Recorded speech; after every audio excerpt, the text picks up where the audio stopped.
Investiture annoncée de Gbagbo, coup de pression stratégique ou prémisse d'une guerre ouverte? Décryptage.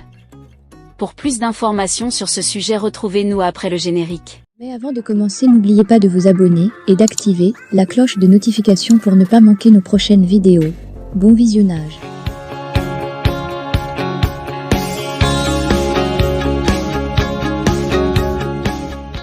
Le mandat express le 10 mai prochain, le PPACI va franchir un pas dans son combat visant à faire réinscrire le président Laurent Gbagbo sur la liste électorale.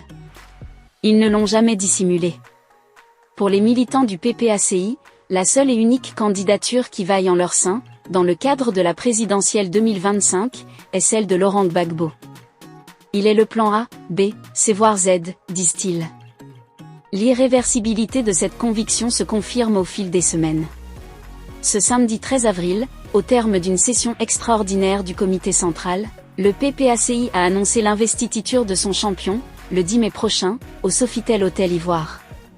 Une semaine plus tôt, à Agboville, à la fête de la Renaissance, l'intéressé lui-même réaffirmait ouvertement son adhésion à la volonté de ses partisans.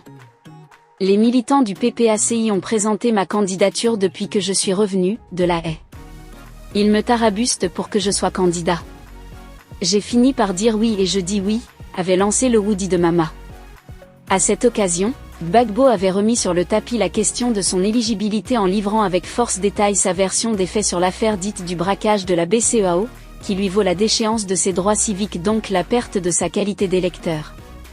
Depuis, un document exclusif qui le disculperait, selon lui, a été publié par voie de presse.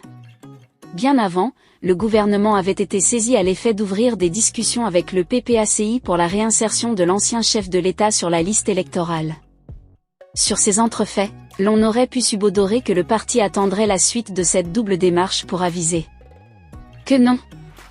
Les socialistes sont résolument engagés sur la voie de la présidentielle, avec Gbagbo. D'où l'investiture annoncée de ce dernier, dans un mois, alors qu'il est, jusqu'ici, frappé de forclusion pour cette échéance. Dans cette configuration, deux analyses se dégagent. Primo, il s'agirait pour le PPACI d'exercer stratégiquement une vive pression sur l'exécutif pour obtenir gain de cause.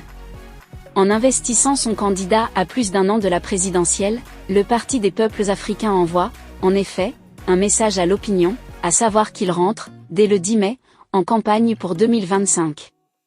Toute chose qui aurait pour conséquence de contraindre le pouvoir Ouattara à restaurer les droits civiques de l'ancien détenu de Scheveningen, à La Haye. Dans un passé récent, pour la présidentielle 2010, Laurent Gbagbo, alors à la tête de l'exécutif ivoirien, avait en vertu de l'article 48 de la Constitution, décrété la candidature du président Alassane Ouattara, porte-étendard du RDR, dont la nationalité était sujette à caution.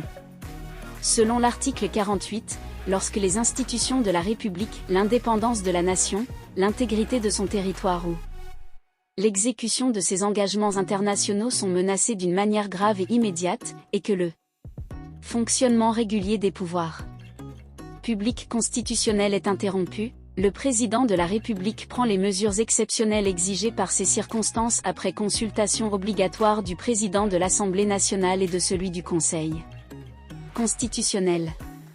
Le PPACI attendrait-il un retour de l'ascenseur de la part du chef de l'État ivoirien? C'est une option à prendre en considération. Dans un second temps, l'analyse qui se dégage de cet enchaînement effréné des événements au PPACI, c'est l'éventualité d'un basculement dans la violence en cas de l'échec de toutes les voies de recours. Des partisans de Laurent Gbagbo, rencontrés à Agboville, ont été clairs.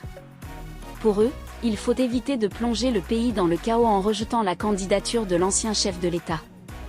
Autrement dit, à terme, la forclusion confirmée du Woody serait potentiellement confligène. En tout état de cause, les socialistes semblent sur le pied de guerre, au propre comme au figuré. Il faut espérer tout simplement que cette crise sur l'éligibilité de leur mentor connaisse un dénouement sans accroc. Car, après l'épisode sanglant de 2010 à 2011, la Côte d'Ivoire n'a plus intérêt à retomber dans une crise sociopolitique dont les conséquences seraient dommageables.